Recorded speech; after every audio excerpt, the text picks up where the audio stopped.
Common sentiment. Common sentiment. But no, it's great to be here. And yeah, what a day we have to unpack, Sheila. Yeah, this is a wild and historic day. I'm actually feeling slightly privileged that we get to host the show to help everybody sort of digest what's happening here. We'll be the Pepto-Bismol on the stomach ache of what the Liberals have done to our economy thanks to their inaction on the border. Yes. I'll tell everybody how they can get involved in the show. I'm sure you'll have a bunch to say, friends at home. If you are watching us on Rumble, thank you so much for supporting that great free speech platform. They've stood by Rebel News when all the forces of social media wanted us to just wither and die on the vine. You can support the work that we do over there on Rumble by leaving a Rumble rant. If your paid chat is over the $5 US cutoff, we're making it mandatory. We'll address it on air. If it's under that, if we have time and we try to make time, we'll do our best to get to it. But I can't make any guarantees. Now, if you are watching us on YouTube, then you know that we have been recently remonetized over there. So there are two ways to support our work over there. You can leave a oh shoot, super chat. I almost forgot what they were called. It's been so long since we accepted them.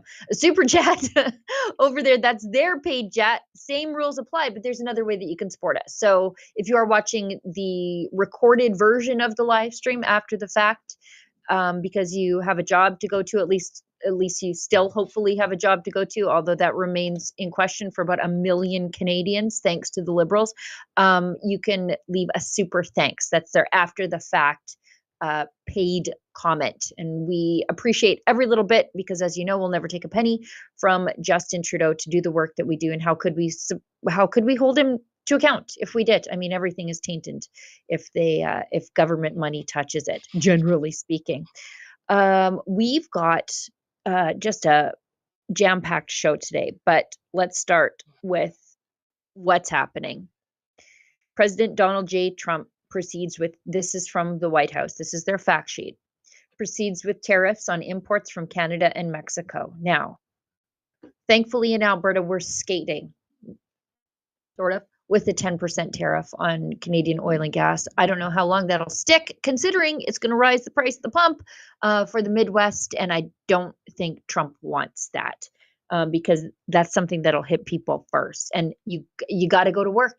You just got to go to work. So he says, while, and this remains true, while President Trump gave both Canada and Mexico ample opportunity to curb the dangerous cartel activity and influx of lethal drugs flowing into our country, they have failed to adequately address the situation.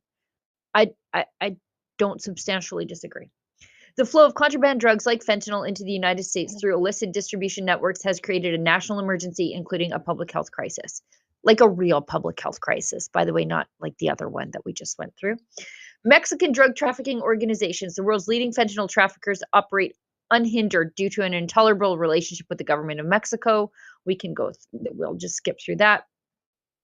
There's a growing presence of Mexican cartels operating fentanyl and nitazene synthesis labs in Canada, the super labs. A recent study recognized Canada's heightened domestic production of fentanyl and its growing footprint within international narcotics distribution. Canada-based drug trafficking organizations maintain robust, here we go, super labs, mostly in rural and dense areas in Western Canada. This is true, 100% true. Some of which can produce 44 to 66 pounds of fentanyl weekly. That's enough to kill everybody in Alberta, by the way. Last year's northern border fentanyl seizures, though smaller than Mexico's, could kill 9.5 million Americans due to the drug's potency, proof of Canada's growing role in the crisis. Fentanyl seizures at the northern border in the first 4 months of this fiscal year are quickly closing in on what was seized the entirety of fiscal year 2022. Both nations' failure to arrest traffickers, seize drugs, or coordinate with U.S. law enforcement constitutes an unusual and extraordinary threat to America's security, demanding action to enforce accountability and protect Americans' lives. He told us what he was going to do to us. He actually delayed the tariffs to give us time to do something about it. Daniel Smith valiantly tried here in Alberta, but we can't carry the load for this entire nation, and here we are. No, this should not come as any surprise to us whatsoever. Instead of addressing this head on, our prime minister went on a vacation to Europe to Mhm. churn up support for the Ukrainian war, the meat grinder of the Ukrainian war. Everybody, every single loser that's gunning for his job right now is on a cross country backpacking tour, and this did not come as any surprise at all. If they were at all interested in working in the best interest of Canadians, they would have been on this full time in Washington or at Mar-a-Lago or wherever the people are that are making these decisions. And the truth is, they weren't interested in working on behalf of Canadians. They weren't. This is not their priority. Their priority is to keep antagonizing the United States on behalf of their elite, NATO countries of the world, and keep promoting a war that nobody here asked for or B wants. Yeah. I Just mean, wild. Justin Trudeau's response was staggering, staggeringly off base. This Justin Trudeau um, failed to secure our border, failed to stop fentanyl, failed to meet our NATO commitments, failed to make us more productive. He failed to he failed to respect our trade agreements, and he went as far as to mock and insult Trump for the last 4 years. That post is from Marty up north on X, and I and thought it he's was right. perfect. And thanks so much, Marty. But he absolutely 100% right. I would just like one adult in the room at this point. Like I would be happy with one adult from Canada in the room to take on this file. But this again, this antagonistic and really off base approach is not going to serve us. It is, as a matter of fact, it's going to harm us. Nobody, not a single person except Danielle Smith and to some extent late to the game Scott Moe thought we need to bring the heat down. We need to bring the heat down. Instead, they just ramped it up and up and up. And I've got my own theories for that, which we'll talk about in a little bit. But let's stay on what Trump has to Mhm. say here. Uh, Now that Please. he's ripped the band aid off, now all of the grievances against Canada are coming out. We may as well point out some other things that the Americans have problems with us. So Trump says Canada doesn't allow American banks to do business in Canada, but their banks flood the American market. Does That doesn't seem fair, does it? Now, I think that's not entirely true. I mean, the American banks, some of them do business here, but it's really onerous to do business here. I mean, it is that way for Canadian companies. Oh, the Go ahead. regulatory requirements. Yeah. Yeah. The Yeah. regulatory requirements in Canada are so much greater than those in the United States, and that's why we don't have reciprocal banking in Canada like they do in the like Canadian banks do in the United States. Now, Donald Trump, now the poaching and the fishing starts, right? So he says that I think this is sorry, was this on Truth Social? That's his own social media platform. He says, if companies move to the United States, there are no tariffs. Well, isn't that good news for Mark Carney, who moved Brookfield Asset Management to the United States back in November? Or at least that's when the shareholder vote was, because all these people knew. Every single liberal, well connected operative and all these liberal cabinet ministers, they knew from the very beginning. And I asked Premier Danielle Smith about this at our year end interview. They knew they could not campaign against the conservatives on their own record. So they thought, we'll pivot and we'll campaign against Donald Trump. 1 million Canadian jobs be damned. And those are the numbers. 1 million Canadian jobs are at stake right now. I think it's probably more, but each one of those is a Canadian family. So let's just say 4 to 5 million people are going to be directly touched by this. And the Liberals thought, okay, that's the cost of doing business. And their well connected friends like Mark Carney, they started moving their companies out of Canada back Yes. in advance. This was the plan from the very beginning. Absolutely yes. Absolutely yes, Sheila. That is exactly what happened. This was a result of a pre-prescribed plan that the Liberals came up with in an effort to hang on to power. They saw the writing was on the wall with the polls over the last 2 years, seeing them sink deeper and deeper and deeper down in the polls. I mean, the Liberals and the NDP together couldn't take on the Conservatives as of about a month ago. I mean, on one hand, it is brilliant. On the other hand, it is devious and destructive and unforgivable. Yep. Unforgivable, especially when Parliament is prorogued and we do not have a functioning government, especially uh, when tensions are so hot internationally in terms of what's happening in Russia and Ukraine. What we need is temperate people to make good decisions on our behalf, and it doesn't seem as though if you put all of these people together in a room they'd be capable of doing that even once. It Yeah. is, I mean, it is just soul crushing to watch unravel. Yeah, it did not have to be this way. It did not have to be this way. And Trump campaigned on it. He campaigned on this. They had lots of lead time to deal with this, and the Liberals never did because it serves them. These are 1 million Canadian jobs, 1 million Canadian families just thrown on the bonfire to keep the Liberals warm. That Mhm. That's exactly absolutely right. it's absolutely outrageous. And yeah, nobody, not a cooler head prevailed. Even this week, they could have done something drastic, especially after seeing what Trump and JD Vance did to Zelensky. Now, whatever you feel about whether or not Zelensky deserved it, and I gave my opinions yesterday on the show after watching the full 50-minute exchange of the slow burn before the Americans Mhm. actually said anything about Zelensky's petulance.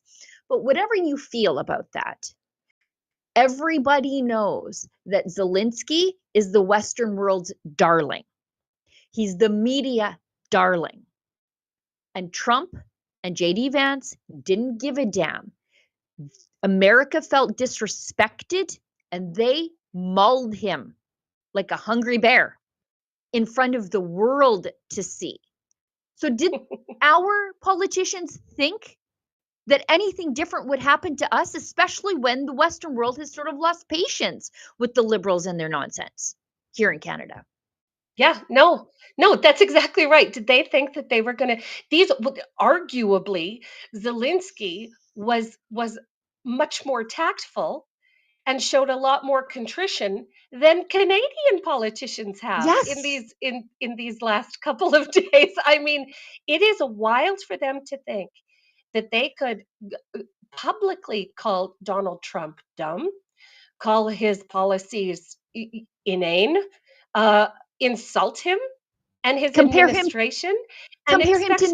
Go Nazis. ahead. Like, I'm just saying, to they've compared him to to a Nazi Nazis. several times this week. Like, we had Carney or Freeland, they're indistinguishable at this point. I think they just wear different sized ladies' pantsuits. Um, they they both decided that they're Churchill, which would make the enemy the Nazis. You know, But it's but ridiculous. even conjuring that language that takes everybody with even a rudimentary knowledge of world history into a wartime into a wartime headspace. Christian Freeland suggesting that Canada should partner with Great Britain and France, nuclear capable countries, against the United States. This is madness. It is madness. And there's no ability for Canadians to be able to stop this. None, zero, zilch, nothing. It is wild what is happening. And just a heads up, viewers, just a heads up. Probably later we're going to show the face and voice of the Prime Minister of Canada. I see you in the group chat. I see how you It's hate it. coming. It is However, it is so important for us to document these events in these moments in lifetime, because what happens later we'll be able to make sense of by looking back on what's happening today. So just please forgive us in advance. And just real quick, Sheila, I see a whole bunch of people being like, "Who is that lady with Sheila? Who is that lady with Oh, that's Sheila?" me. I'm Lee Smurl. I'm a writer and mom of 6 from Saskatchewan, and Sheila's bestie in real life. So, Yep. hello, everybody watching, and now you know who I am. So, this is Yeah. you're just witnessing what me and Sheila do all day, every day for fun. And welcome. Yes. We are so happy to have you here. Yes. So, anyway, let's continue, Sheila. Yeah, and you're just to be clear, you're not just some walk-on. Like you're a broadcaster from Saskatchewan for years. The most important thing Yes. you do is as a mom of 6, but you recently, in efforts to hold the school system to account in Saskatchewan, you ran for the school board there. Got actually pretty close to winning, considering the political interference of the unions and the school boards Yes. there. And yeah, so eh, parental rights activist and also former broadcaster and our Tuesday host. And we're working on something else in the background to hold the people in Saskatchewan to account. But that's just a Are hint. We'll we get to that ever? in a second. Let's just bring up Yes. that tweet from Justin Trudeau because this is Justin Trudeau put on his bad idea jeans this morning. I think he has many pairs. This one, he says, the moment US Bad tariffs idea, came into Jean. effect, bad idea jeans. So did the Canadian Hmm. response. Canada will be implementing 25% tariffs against $155 billion of American products, with starting with $30 billion worth of goods immediately and the remaining $125 billion in 21 days' time. Bad idea, jeans. Why? Because Trump has said repeatedly, I will put reciprocal retaliatory tariffs on everything that you do. So if you add 25%, if you respond to 25% to mine, you're getting 50. And this is what, so Trump said, please explain to Governor Trudeau of Canada that when he puts on a retaliatory tariff on the US, our reciprocal tariff will immediately increase by a like amount. So Trudeau's just hammered back with 25. He's going to get 50. We do not have the size of economy to respond in any We sort of effective way. truly We just don't. Truly not. Their economy is tens and tens and tens of times larger than ours, as is their consumer base. And what is so staggering is watching our federal government, in addition to our provincial governments, saying, "Well, quickly, we've got to get all of our ducks in a row, and we've got to remove barriers to interprovincial trade, and we have to create an economy for all of our products, and we're gonna." And meanwhile, every Canadian is going, you guys have had 9 years to do this. You guys have had 9 years to put up these safeguards, and you didn't. What this is a staggering example of our federal and provincial governments not being able to read the room. They assumed that Trump would never win again. They assumed that Mm, he was a one and done president and that he was going to be, when he was shown the yeah. door in 2020, and we know what happened in 2020, those of us in the know. It's just, But when they assumed that they were never going to have to deal with him again and drastically overplayed their hand.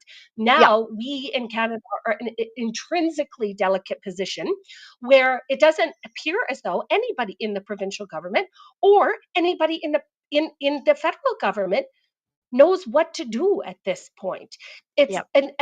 and even this will even go so far as Pierre Poilievre most recently saying, he's going to take the same hardline approach as the federal government and as many of the provincial premiers, when the rest of us, especially in Western Canada, are seeing this as a play to those Eastern Canadian voters.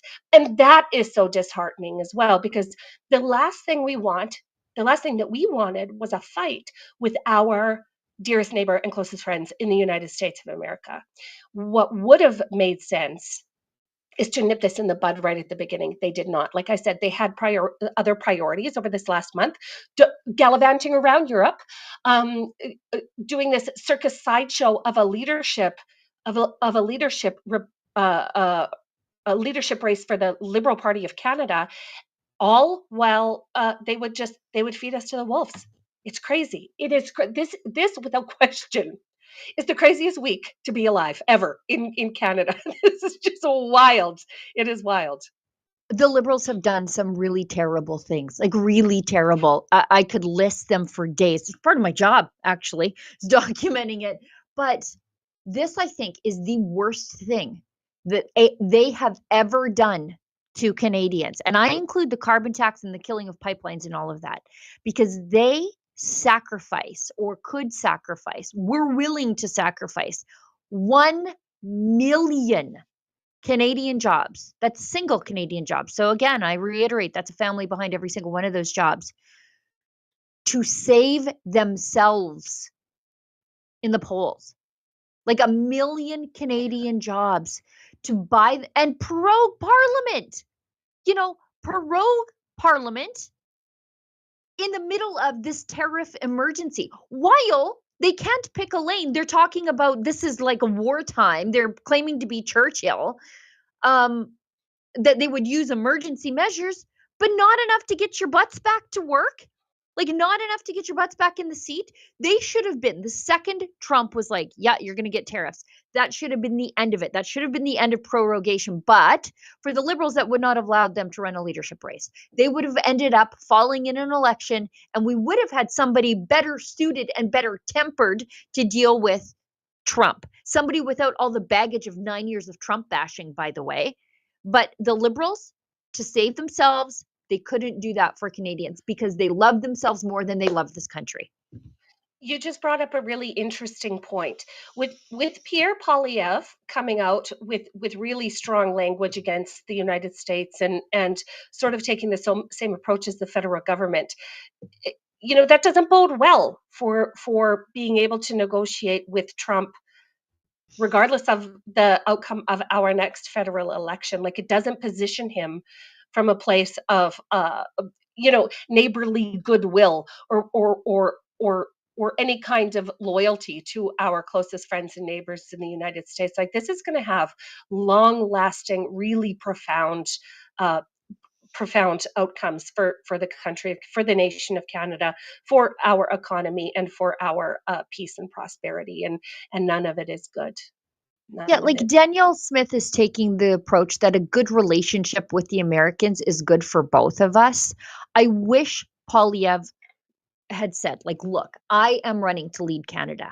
I am a Canada first guy. Of course, you want that. Like, you want your leader to be Canada first instead of Justin Trudeau being world first instead of Canada first. We've lived through somebody who does that.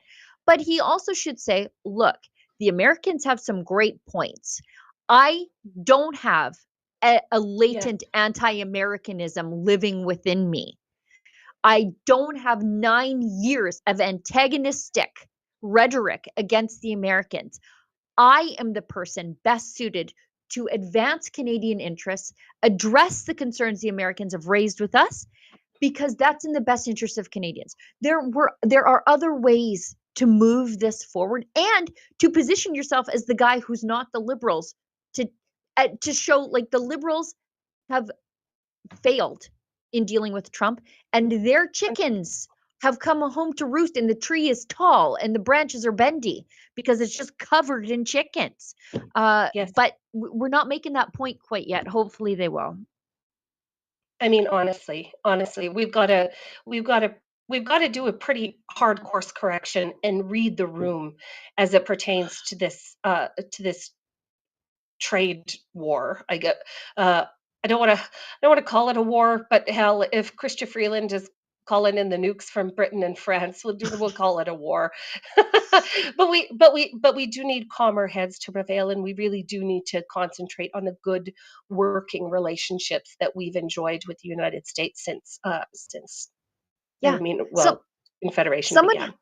Someone has to point out that the Liberals have made it impossible for Trump to negotiate with them.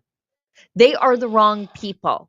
He doesn't like them. It's the same problem that Ukraine has with Zelensky now. How do you send Zelensky back to the United States and say, like, ooh, mulligan, I was a little bit hot there. Like, you can't do that. So something has to change. And the Liberals are not the right people to be dealing with Trump right now. He really dislikes him, especially Freeland. But Mark Carney, I mean, his comments when he was in Kelowna, no better. He's just as bad. No better. As a matter of fact, I think that he would be arguably more dangerous to negotiate especially a multi-year deal on behalf of Yeah, Canadians, when he has never had a single vote cast for him by Canadians, when he is untested, untrusted, and unwanted. This right. having Mark Carney negotiate on our behalf would be an unmitigated disaster, and honestly, short of a miracle. I think that's who we're gonna get. I think Yeah. that's who we're gonna get, sadly. Yep. I mean, And but they're all it just does show the corruption of our election system in Canada, and how this was not only allowed to happen, um, but designed to happen like this against us, against our best interest. I mean, that we are not a serious country. I would just fall back on that. We are not a serious country. We got more things broken in this country than we have working at this time, and yeah. no matter what happens, no matter what happens, if the Liberals are negotiating on our behalf with Donald Trump, we are in for a world of hurt. Yeah. Screwed. We're screwed. We're screwed. Screwed, Um, just screwed. completely. Rand Paul, Republican, says, and he's a very free market. I would suggest more of a libertarian than even a Republican. He says US tariffs inevitably bring Canadian, Mexican, and Chinese tariffs, which means higher prices for lumber, steel, aluminum, and more expensive homes and cars. Now, I think Trump has looked at this and said, for a time, until manufacturing ramps up in the United States. And that could take years, but that is also what he campaigned on. He campaigned in turning the Rust Belt back to the Chrome Belt. He campaigned in repatriating jobs that were lost to overseas. Um, this is what he promised he would do, and I don't know why anybody is surprised by it. Well, the reason why they're surprised by it, Sheila, is because they had so written him off that they weren't paying attention to what he was saying. Like, they immediately write everything Donald Trump says off as hysterical and far right, and not misinformation and disinformation. They were so busy working inside their own validation circles that they missed the writing on the wall in front of their faces. And this is what's really, really obvious in this time, is they were so interested in advancing their own, their crazy green initiatives, in chasing carbon tax, in uh, in bringing in 5 million new Canadians to Canada, Right. and Yep. and not dealing with any of the issues, that brought. That they missed the writing on the wall that was right in front of them. I mean, it You is know, just an unmitigated disaster and unforgivable as far as I'm concerned. do, Unforgivable. do you know what I think too? Is some of it is culture shock. So they are used to, and this happens on the left and the right, politicians laying supine on the floor, pleading for someone to like them. And that's why they were so like dumbfounded with how JD Vance and Trump treated Zelensky. And so they are shocked that a politician is doing exactly what he said he would do as quickly as he said he would do it. And so they're like, what? I thought we had years. I thought we had years. I thought this would be like Stephen Harper's hidden agenda that was so hidden we haven't found it in the 10 years since he's been gone. I think that's what a lot of the problem is. They're like, wait, he's actually doing what he campaigned on? Oh, dang. Now what do we do? And I think it's catching the media flat-footed, but it's catching the world flat-footed. But this is, to use the language of Alex Jones, the new world order, I think. This is it. It's happening. We are Yep. we are watching an American dismantling of the new world order right now, and they're just not quite sure what to do. But again, what a what a blessing it is that Donald Trump had a full 4 years to be able to observe all of the rotten parts of the corrupt government in the United States, to be able to come back swinging the way he did. Oh man, that meeting was just incredible. That meeting was just whoa. I mean, so Zelensky is a man. Zelensky is a man who is used. who is used to meeting with world leaders who just gently cup his testicles, okay, just gently cup them, Oh, and I know. you know, just baby him and praise him and tell him what a good. Now, whether Zelensky even knows that all of those world leaders are just interested in getting in on the take of a Yep. wildly corrupt Ukraine who knows what his motivation is. But this is a man who was not used to being treated with any kind of truth or authority in his life. This is, I mean, Right. obviously not. But Right. grossly mishandles on his. I love the ambassador to the Ukraine just like Oh, sit like slunking lower and lower in her chair, just wanting the earth to open up and swallow her whole. Like, yep. I felt her in that moment. It Oh, was I such a did. disastrous moment. But I I, mean, yeah. what a telling moment for us. What a telling moment for us. We got to witness what diplomacy looks like when they're at the private lunches after, typically. You know what I mean? We Yeah. only get the glossed over version where they have their official flags in the background and they have all of their little people behind them and they have their lines all set up. That was an incredible unvarnished moment to be able to witness. And I want more public publicly accessible meetings between leaders like that. Like, I want more of this in our Right. lives. Like, Do you this know what level it? of accountability, this level of transparency. Do you know what Trump said that in that meeting? He said, "I'm glad that everybody got to see this." He said that towards Yes. the end. He's like, "Yeah, I'm glad everybody got to see this." Um, my immediate reaction was Zelensky aside, and his ingratitude at the moment. I thought, "Good golly, what's about to happen to Mark Carney?" Like, what is about to happen to Mark Carney? It's going to be public dismantling of him. I mean, the funeral director vibes coming out of Mark Carney meeting the alpha male bull energy of Bombastic. Donald Trump. It'll just be great. Actually, I kind of look No, forward to that. I can't I do. I just mean, make that's the upside. That's the upside of the pain that we're all about to experience, sure. thanks to the Liberals' mismanagement, is that we'll get these little glimpses of reprieve when we watch the funeral director of our economy, getting Yes. absolutely ragdolled by President Trump. I mean, please put Carney in the yellow chair. Trump, please put him in the yellow chair. Have all the cameras there. Be ready to go. We can't wait to see it. I mean, if there is a silver lining to this, that will be it. And I Right. think that these days we have to look for silver linings. We must, because it is so easy to get dragged down by all of this. I mean, by every world event that we're being bombarded with.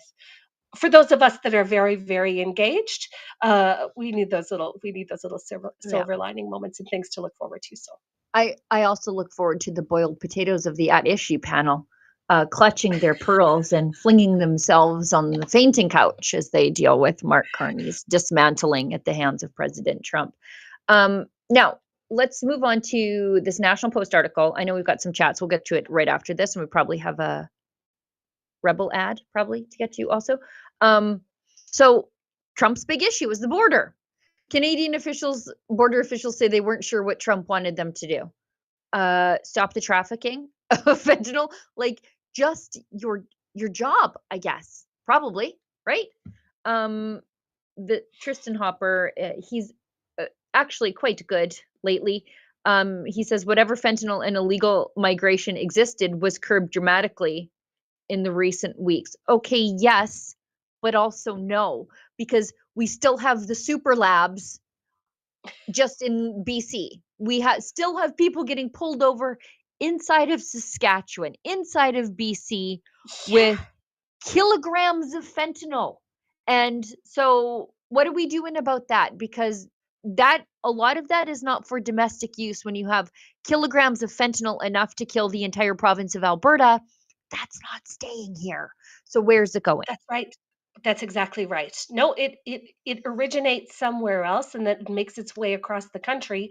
And the argument that, they've made significant increases in fentanyl busts in these last couple weeks and that should be considered a win. It's like, well, no, guys, like that just goes to show you how little you were doing on this file before your hand was forced. And it wasn't forced by anybody in Canada. It was forced by Donald Trump. It was forced by Donald Trump. So, I mean, this just continues to be a disaster just unfolding in front of our eyes. And, well, we're all captive audiences, aren't we? It reminds me of the attitude of someone who's trying to like fit into their wedding dress. So you buy it 2 sizes too small, and then you don't do anything about it until a week before your wedding, and you're like, "Oh, no problem. I'll lose 15 pounds this week." That that is exactly what the border officials have done, you know? Yes. Yes, exactly that. Exactly that.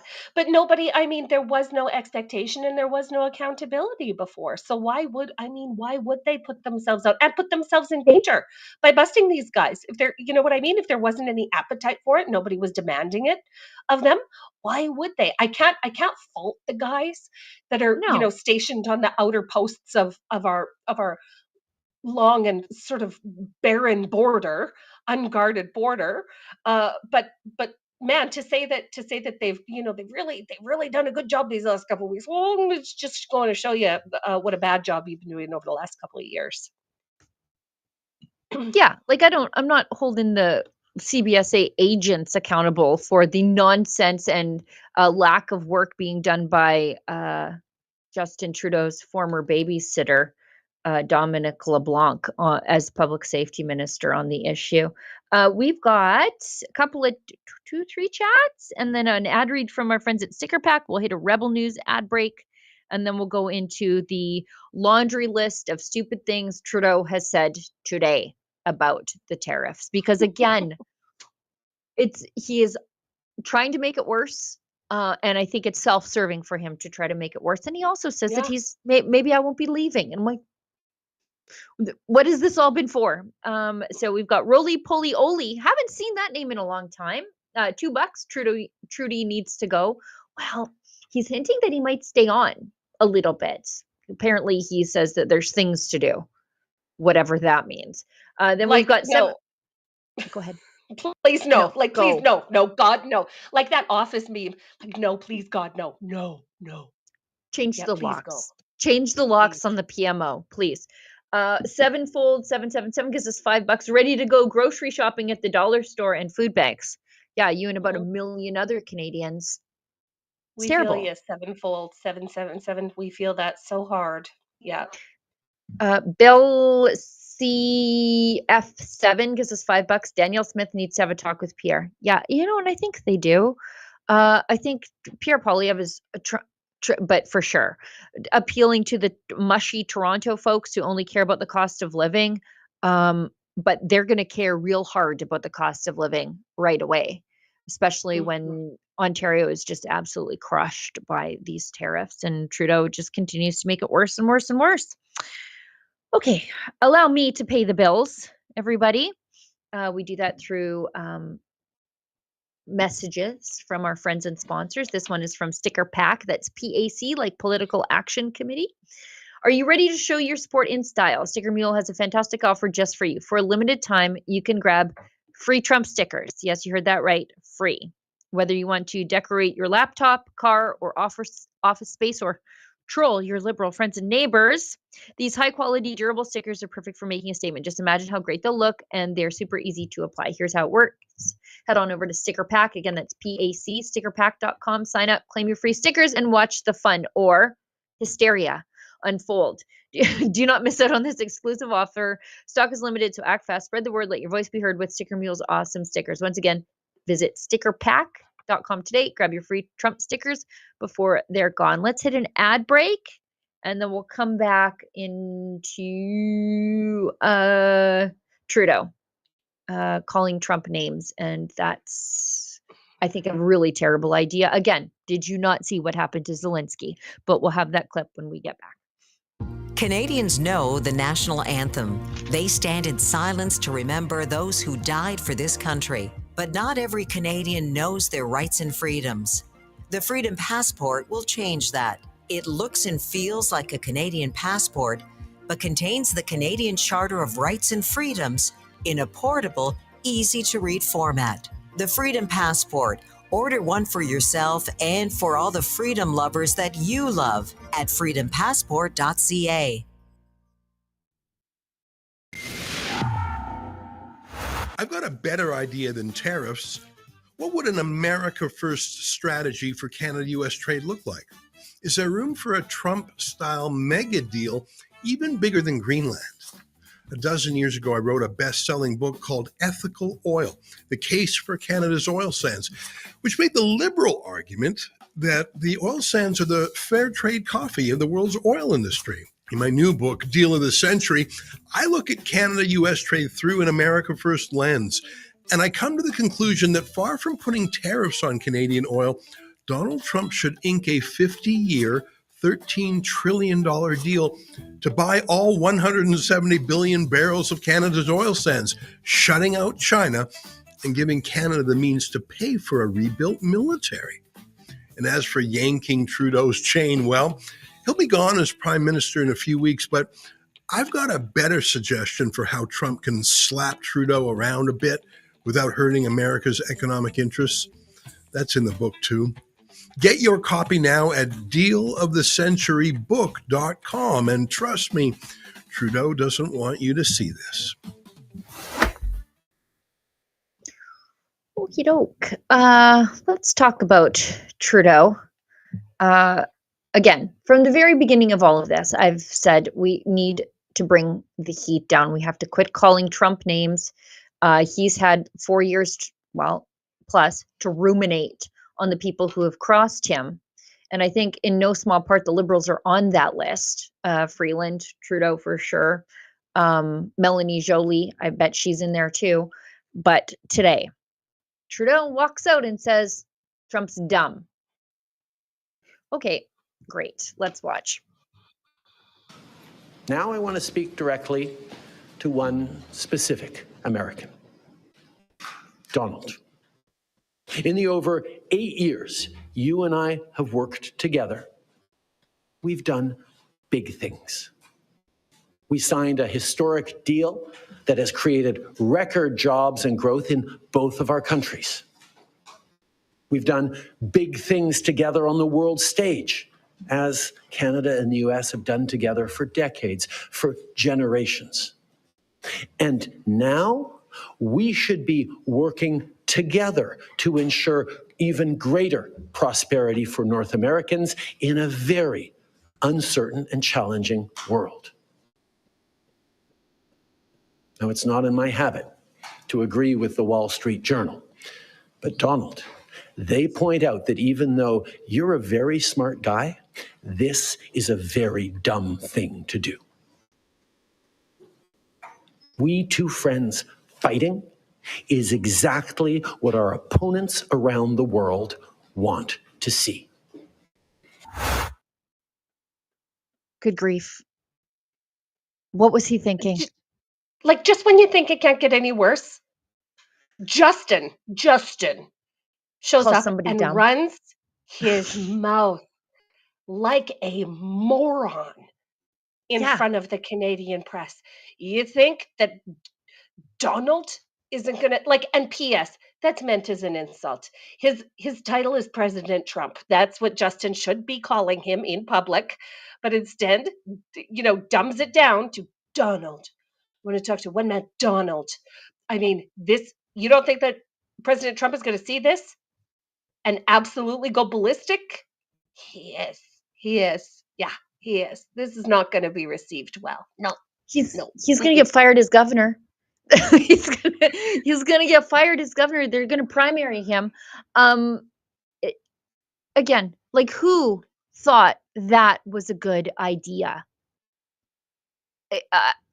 I'm almost speechless. First of all, the irony of somebody as idiotic as Trudeau calling anybody dumb, but let alone Donald Trump. Let alone Donald Trump. I mean, the man was a billionaire before he came into office. He successfully navigated the culture to get elected once. Then he successfully navigated the culture to get elected a second time. He's got keen political instincts. Trudeau calling somebody dumb? Mr. I don't think about the economy. The budget will balance itself. He's going to grow the economy from the heart outward, is what he also said. We need to rethink concepts as complicated as space and time, he said one time. And I thought this has caused me to rethink how I spend my time listening to Justin Trudeau, because I was getting stupider from it. The man is an absolute idiot. The stupidest man to ever lead the country, for sure. No, by without a a doubt. country mile, Sheila, by Yeah. a country mile. This is a man who was elected on his good looks and nice hair in 2015 by a bunch of women who were suckered in to a toxic relationship with an abusive, gaslighting piece of garbage. And for him to say that Donald Trump is dumb, oh well, I mean, that's just par for the course. That is par for the course for him being, and let's not forget, he's coming off of the last one calendar week in glad handing his way around Europe with Keir Starmer, with Emmanuel Macron, with Vladimir Zelensky. And so he's coming off like, large and in charge. This, Right. you know what this likely is? This is likely a repeat of what he just heard in the last week. So if Trump is wondering how these other world leaders refer to him, you just got a perfect front row seat. The way that Justin Trudeau just described him is how everybody else is talking about him. So it's just wildly inappropriate. And again, dropping all of the balls, and is going to make Canada pay for it. But how totally disrespectful. Like, what an arse. What an arse. You know what? And this is more just Justin Trudeau projection, right? He's a feminist, but he's the guy groping women. He is an anti-racist, but he's the guy who did blackface so many times that he can't recall how many times. Trump's dumb, but Justin Trudeau is a serious quantum mechanics thinker, and definitely not a himbo snowboard instructor debutante who found his way to the highest office in the land thanks to his last name. Definitely. As somebody else that's stupid. No, he's not at all a Nepo baby, Sheila. The most coddled. No, he's not a Nepo baby. No, we're not suggesting. Of course we are.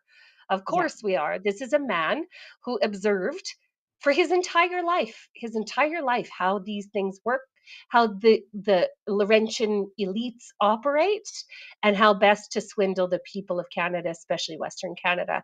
And man, has he done a good job. Has he done a good job at failing us as a country? Let's go into, this is a Trudeau lie. Trudeau says Trump is talking positively about working with Putin while taking aim at Canada, America's closest ally, partner, and friend. Let's watch this, and then I'll tell you why he's completely lying. So today, the United States launched a trade war against Canada. Their closest partner and ally, the closest friend. At the same time, they're talking about working positively with Russia, appeasing Vladimir Putin, a lying, murderous dictator. Make that make sense. Canadians are reasonable, and we are polite, but we will not back down from a fight. Not when our country and the well-being of everyone in it is at stake. At the moment, the U.S. tariffs came into effect in the early hours of this morning, and so did the Canadian response. Canada will be implementing 25% tariffs against $155 billion worth of American goods, starting with tariffs on $30 billion worth of goods immediately, and tariffs on the remaining $125 billion of American products in 21 days' time. Our tariffs will remain in place until the U.S. tariffs are withdrawn, and not a moment sooner. And should these tariffs not cease, we are in active and ongoing discussions with provinces and territories to pursue several non-tariff measures. Measures which will demonstrate that there are no winners in a trade war. We Trump is only have, 7 days to have to listen to his smarmy, gross, slimy voice talking to us like we are children and saying all the wrong, dumb things to antagonize the United States. Sorry, Sheila, go on. no, that's pretty much it. But like this idea that Trump is aligned with Putin is insane. What Trump said was Trump said, I'm sort of aligned with the world in the interests of peace. So this is directly from that meeting with Zelensky. And I remember him saying that, but this is the quote: I'm not aligned with Putin. I'm not aligned with anybody. I'm aligned with the United States of America and for the good of the world. I'm alive with the world and I want to get this thing over with, meaning the war. Um, Mhm. it's He's not what aligned with Putin. And those talking points are so old and so washed up and so I know. debunked. Like we know that that was their go-to line in 2020. That, oh, Right. you're colluding with the Russians. Oh, this is Russian disinformation. I mean, those amongst I don't know anybody that hasn't been accused of being a Russian agent in these last couple of Right. years. I mean, it is such a lazy attack. But I mean, Right. it's a predictable attack. It's an absolutely a predictable attack. He's falling back on the tactics that did work in 2020, but we are all now smart enough to be able to call out and say this is absolute baloney. But you're right, Sheila. He did say, I'm on the side of America and I'm on the side of the world and peace. And that is what we should all be striving towards. If your elected officials aren't on the side of peace, well, then you have to wonder how they're benefiting from being in the business of war. Well, I know how they're benefiting. BlackRock sells the weapons and then they repair the country after the war. They do both. They've sort of closed the supply chain on themselves there. It's kind of a neat little gimmick that they do. Um, and it's real interesting for Justin Trudeau to talk about, somebody being a Russian friendly when we know that the Chinese keep trying to get the liberals elected. I mean, it's just wild. It is just Again, wild. Yes, the disparity projection. between, between those two things. Exactly that, Sheila. We have a Rumble rant. You want me to read it? Sure, please. Yeah. Well, this is from P. Schofield 10. He says, looks like Poilievre is now talking about a stab in the back. That should be interesting going down the road, should he win. That's exactly what we said. I mean, honest to goodness. It doesn't position him for real success with the American administration. It just doesn't. Yeah, we've got another one from Yuta Bursey, gives us $5. What did he have to do on the world stage with Donald Trump? How disrespectful of Justin Trudeau to call the president by his first name. That. Yeah, That. completely. I mean, this was Justin Trudeau's little barb to get back at Donald Trump for calling him Governor Trudeau for all of these months. I mean, that must sting. That must sting a little nepotistic man with a giant shiny ego to be taken down a notch like that on the world stage. But when you're negotiating with somebody who has infinitely more money and resources, that's And not the brains. approach that we and brains, yes, and love from the electorate. It's the Yeah. wrong it's the wrong approach to take. Yeah. We've got another chat, and then we'll do one more clip from Trudeau, and then we'll talk about this thing that the chat touches on, because I have a very long memory because I'm an old woman. And I just want to talk about how irresponsible Doug Ford is being right now. So, when Ford talks about shutting off Michigan's electricity, he should take note that Line 5 gas goes through there that supplies Ontario and Quebec. Yes, of course. Danielle Smith pointed this out when they first floated this idiotic thought bubble that, oh, we're going to stop energy exports to the United States. And Danielle Smith says, the heck, you're blocking our oil and gas. And then they said, oh, we'll just stop electricity exports. And then the reciprocal tariff would be, well, then we'll stop Line 5, which comes from Alberta, but goes through Michigan, and it supplies Ontario and Quebec with oil and gas. So all that is to say, enjoy your $6 a liter fuel if indeed that ever happens. And I think Doug Ford's going to make sure it happens to you, unfortunately. So fill your jerry cans is what I'm saying. We've got another one here. LDZ gives us $1. We're all going to lose here. Exactly. Including Trump Yes. and the US. Time for Alberta to go it alone. Neither US nor Canada. Look. Just quick correction. Alberta and Saskatchewan. Right. We are sisters. Okay. You know what? They tried to keep us apart at the beginning. We were going to be our own province, and some liberal in Ottawa was like, no, having them united will create too much of a land mass. And they didn't know we had resources yet, but they were worried that we might have people and all the food. We have all the food. We have very little people, which is fine. I kind of like that way.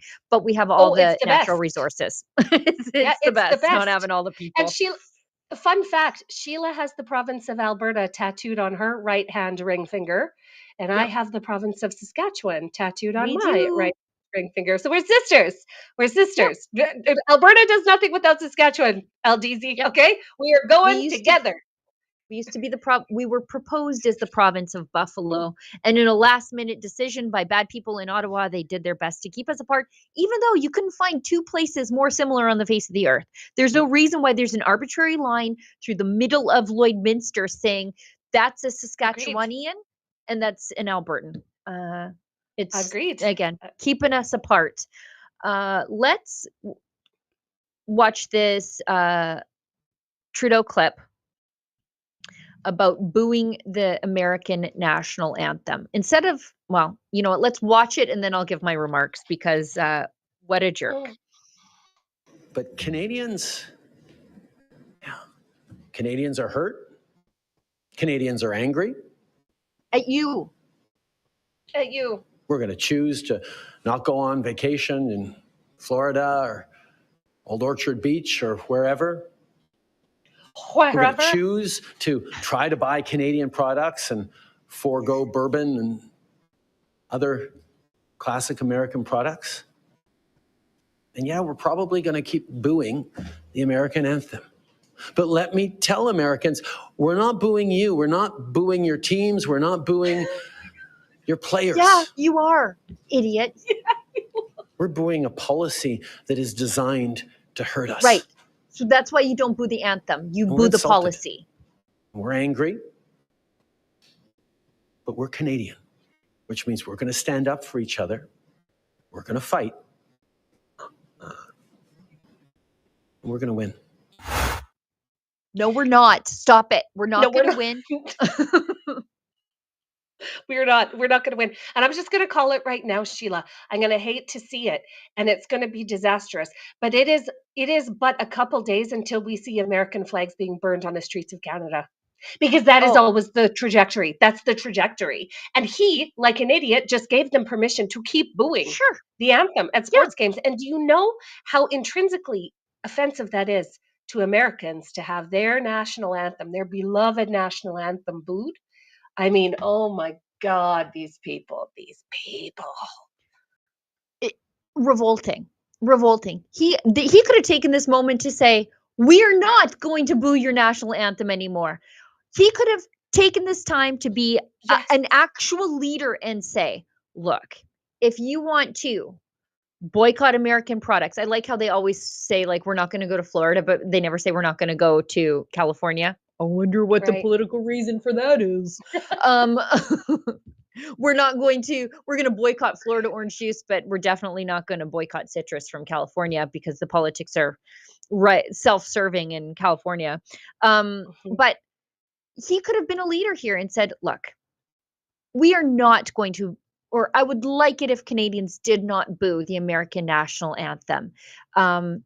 Plenty of Americans died alongside Canadians in wars, and they fought under that flag for American interests. And we would never boo that. We should never. But instead, he's like, we're probably going to keep doing it. I can't believe this guy's in charge of the country. You know what, Toronto? You've got a lot to apologize for foisting this guy onto us when he said, you know what, we're probably going to keep booing the national anthem. What, embarrassing, ridiculous, embarrassing. You know, and think about this. When Trump talks about Canadians, he's like our beloved residents, our cherished residents of our 51st state. He talks like he loves us. And now think about how Trudeau talks about Americans. No, exactly that. And when Trump talks about Putin, and when Trump talks about Zelensky, what I hear so much is a dad that is 100% inept at keeping the peace within a family. Because let's not forget, this is a guy with 5 kids, right? And for all Right. intents and purposes, all of those 5 kids, despite having 3 mothers, all get along and have great Right. relationships. This is a guy that knows how to create great relationships. And then on the other side of the family, we have Justin Trudeau with how many brothers and sisters? How many brothers? What's his name? Kyle. What's his name? Kyle Kemper Kyle over there Kemper? in the. Yep. Kyle Now Kemper. that is a situation that needs some like deep rabbit holing by us, Sheila Gunn Reid. But Trudeau doesn't have a family situation that he could keep together in any situation either. And somebody who thrives on who thrives on being a villain and being wrong and fighting all the wrong fights. And you see that in the results of his initiatives and his policy decisions and his foreign policy announcements. I mean, this is not a this again. This is not the kind of guy that we want negotiating on our behalf. No, he just says whatever idiotic thing comes into his mind. And then all of a sudden that becomes policy. It's It's wild. It's wild. I'm just going to do a quick ad read from our friends at Positive because we got to pay the bills, Okay. and then we'll go into Doug Ford.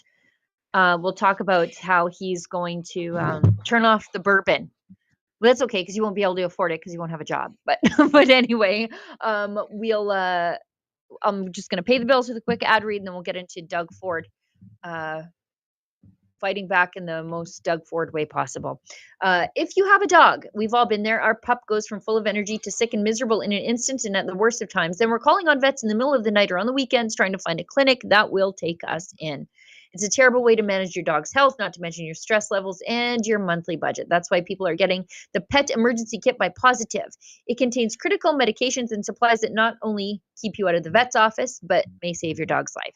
Their kit contains critical medications like activated charcoal, styptic powder, and more. It might save your dog's life. Head on over to Positive, that's PAWSITIVE.com, and use the code STUDIO to get 15% off your pet emergency kit. Okay, let's start with the bourbon from Doug Ford. Let's play this clip. Apparently, the LCBO, according to Doug Ford's claims, although I don't necessarily think this is true, he says the Liquor Control Board of Ontario, where they pay people government wages to do minimum wage jobs as cashiers in liquor stores, and steal wages from new Canadians, because I think new Canadians intrinsically in Alberta, they are the ones that are buying and running the liquor stores.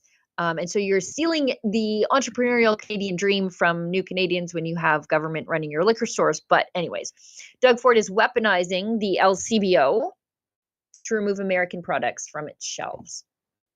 To support the federal government's efforts, Ontario will also launch its first round of retaliation. Starting today, LCBO, the largest purchaser of alcohol in the world, will begin removing U.S. products from its store shelves.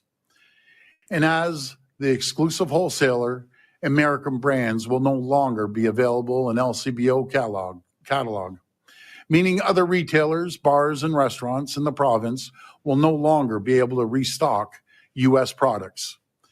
This is an enormous hit to the American producers. Every year, the LCBO sells nearly $1 billion worth of U.S. wine, beer, cider, seltzers, and spirits, including more than 3,600 products from 35 states. As of today, every single one of these products is off the shelves. Well, I guess if that's the only play you got, that's what you gotta do, Doug. Like if that's the biggest hit, get ready for parties in Ontario to suck starting now. And don't tell me that bootlegging across the borders is not going to become Right. a really, really popular thing in Ontario, because it shouldn't be up to Canadian consumers if they can pay the 25% tariff um, on top of the regular prices to buy a premium American brand. They should be able to do this.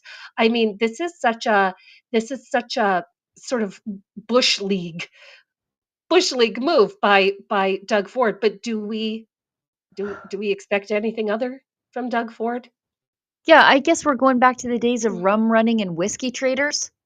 Like this is just so weird. Yeah. But I guess if this is all you got, this is all you got. But imagine saying, okay, you're about to be hit with tariffs that are going to make you think about heating or eating. 1 million Canadians are going to lose their jobs. And here's the best I can do. No Kentucky bourbon. Oh, it's the Yeah. best you could do. And you know what was so interesting about being in Ontario this December, Sheila, because me and Sheila were in Ontario together this last December, is the unavailability of booze. Like Yes. I mean, on the prairies, Everywhere. it's everywhere. It's legal in many jurisdictions to be able to drink in public, in A outside park. and do Yeah. stuff.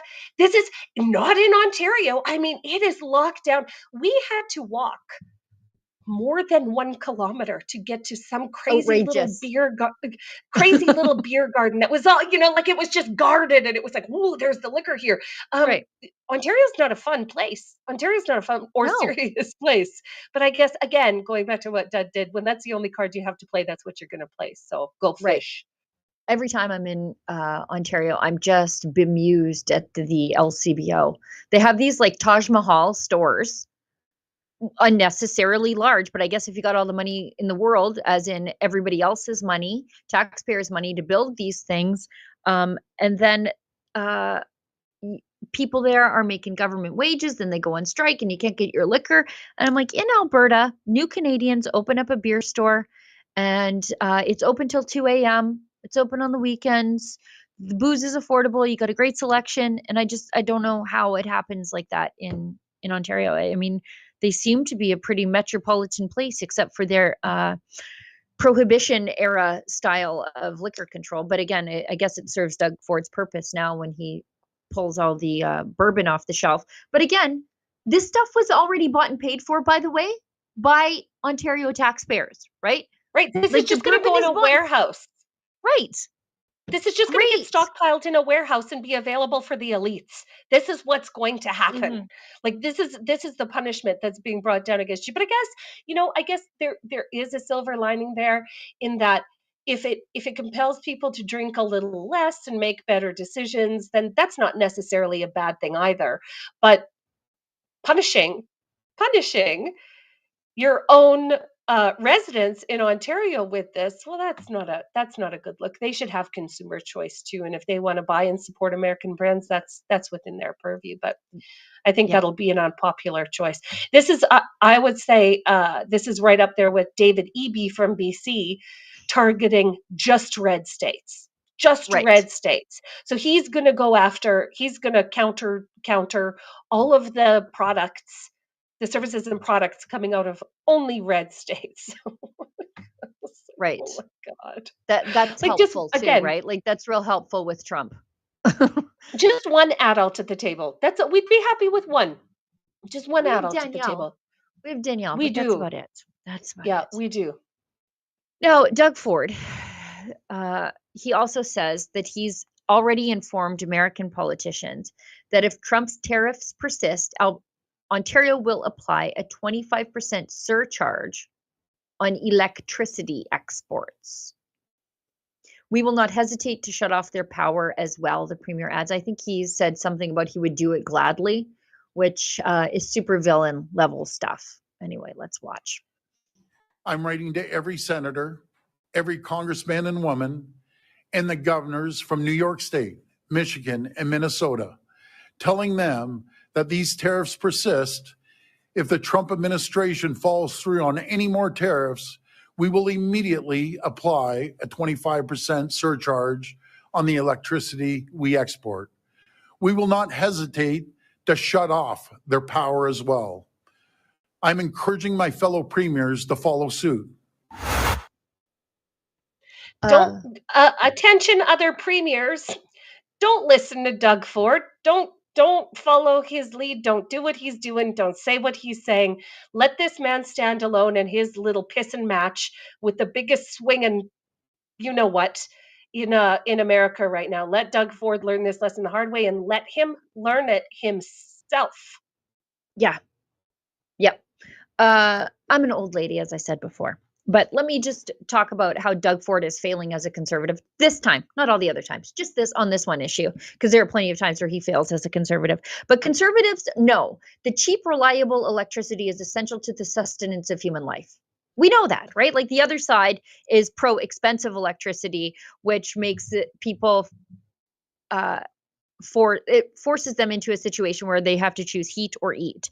Now, cutting off, there's one thing to slap a tariff, which will hurt only poor people, because people who are wealthy can survive expensive electricity. But poor people, this is who Doug Ford is targeting right now. Poor Americans are going to be really forced with heating or eating. It's still cold in the Northeast. And this could, if he cuts off electricity exports altogether, cause rolling blackouts and brownouts in the United States. And the reason I pointed out my long in the tooth status is because I remember in 2003, when I think three trees and a computer virus and quite possibly a squirrel, and I'm not even joking there, caused a major blackout in the Northeast. And nearly 100 people died. People were trapped in the subways. Now, this happened in the summer when it was really hot and people couldn't get home. Like, imagine, traffic's already bad in New York. Now, imagine that the traffic lights aren't working and the subways aren't working, and 100 people. Oh, the elevators. Yeah, they were trapped in the elevators weren't working. Like it was. Hospitals. It brought New York to its knees. It brought New York to its knees. Nothing happened. There was emergency after calamity after tragedy. It was like the apocalypse.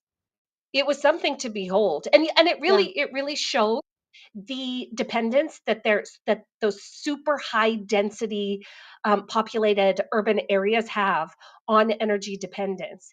And what Doug Ford is doing here is signaling not only, like, maybe not even an act of hostility, but could be considered an act of war by the United States. When you have critical infrastructure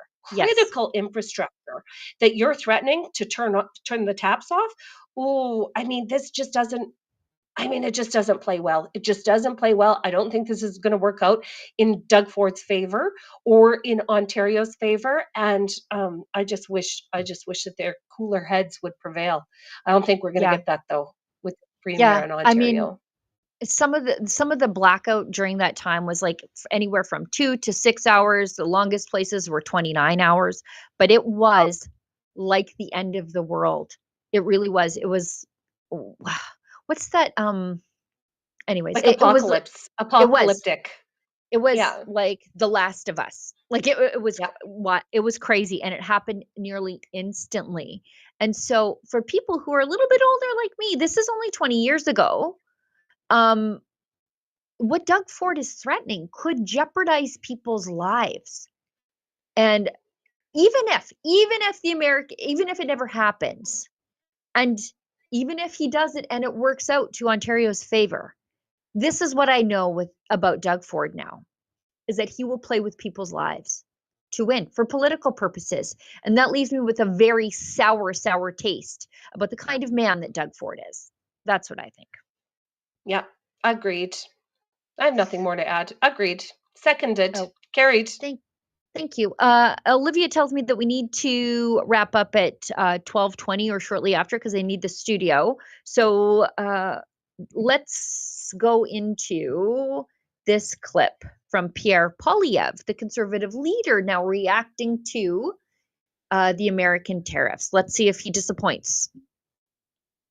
At 12:01 a.m., President Trump stabbed America's best friend in the back.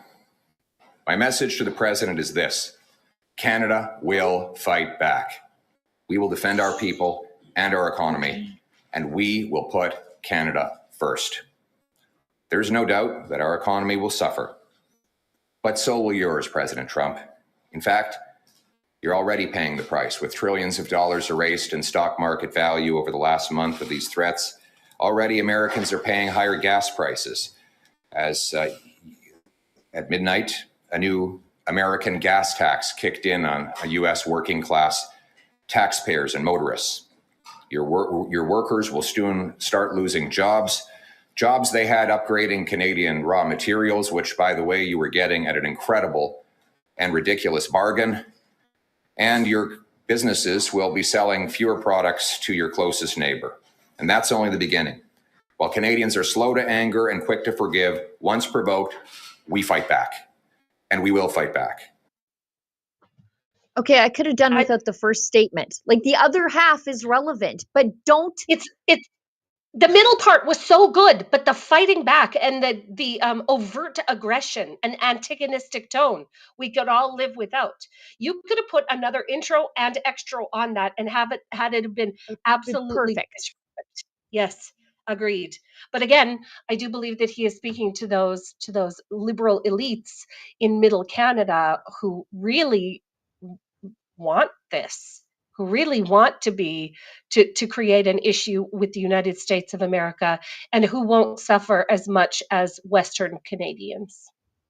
Yeah, like, once again, reiterate, the Liberals have failed on this file. They have taken an antagonistic and dismissive approach, an insulting approach to the incoming and now firmly ingrained American administration. There was another way forward. There was always another way forward. The relationship requires a reset. That's why we must demand an election. Like, that's what could have been said there. Instead, we'll punch back twice as hard. No, we don't have the economy to punch back twice as hard. Let's be realistic. We know who's to blame here. It's the Liberals. Yes. Go after them and then signal to the Americans, we can work together. We're going to fix this for your sake and for our sake. We need a reset of the relationship, and that requires everybody going back to work. How much differently would that have came off had he said, President Trump, I need your help in ejecting these abject losers who have failed our country, who have made our people poor, who've sent them into homelessness and utter desperation. President Trump, I need your help to solve this problem. Help me get rid of this government, and I will be, the best guy to negotiate for you. Or with you, excuse me. How much better would that have played? Well, then we would have played well. We would have played well in Eastern Canada. Yeah, they would have been screaming foreign interference. So, I mean, you have to couch your language. You'd have to say, like, President Trump, the Liberals have failed on this file. Yes. We will work together with our Americans to make our nations, our respective nations, safer and more productive.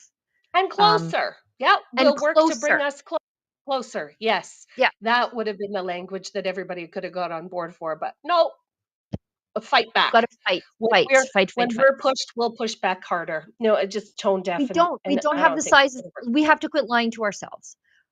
I am pro Canada too, but we have to quit lying to ourselves in saying we're going to fight back harder. We do not have the economy to fight back harder. We have to figure out something else. And this antagonistic baloney is just going to crush our economy. And as was said, 1 million Canadian jobs. You people should be acting like 1 million Canadian jobs are going to be vaporized.